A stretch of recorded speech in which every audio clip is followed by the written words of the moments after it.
We based our stories so much on what their real lives were like that sometimes we wrote a story that we thought we were making up. And when Larry and Jean went to Korea, they found out that that story had actually been lived by real people.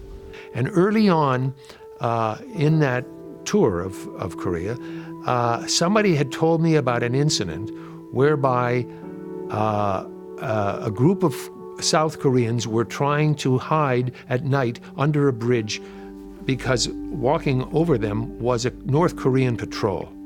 And one of the Korean women had an infant baby, and the baby was crying.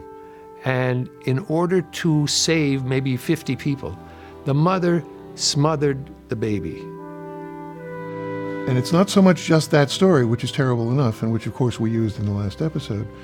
It's that for the rest of that visit, everybody Bert met, he would say, "Oh, I heard this awful story a couple of days ago." And he would tell them the story, and their reaction would be, "Yeah," because they all knew somebody that it happened to. That story, or a story just like it, I've heard from at least 2 wars. And now I think I just read about it the other day in a current war. Trying to silence a baby, and the baby dying as a result. This heartbreaking event that you don't expect to happen in war. In war you expect people to die from bombs, from bullets, shrapnel, mines. You don't expect them to die from a mother trying to keep the baby quiet, not in any way wanting to hurt the baby, but it's real collateral damage and unexpected. But it's the beginning of the show where Hawkeye has had a psychiatric breakdown and is in a hospital and is undergoing intense therapy from psychiatrist Sidney Friedman. And as they dig deeper and deeper into what's going on and what is he suffering from, what brought this on, he tells the story about being on a bus, and he remembers at the back of the bus that a woman was smothering a chicken.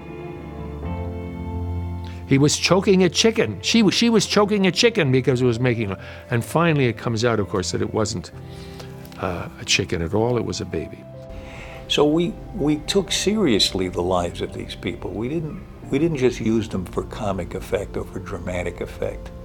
We wanted to be, I think we really wanted to respect them and be true to what they had lived through. And that gave us something that you can't make up. It's something that makes everybody involved in it, acting it, writing it, talking about it, have something human to relate to. And that's why we watch stories, I think, is to warm up to one another. MeTV Remembers the MASH finale will return. Presented by Liberty Mutual Insurance. Stay tuned for more memories from the MASH cast and crew.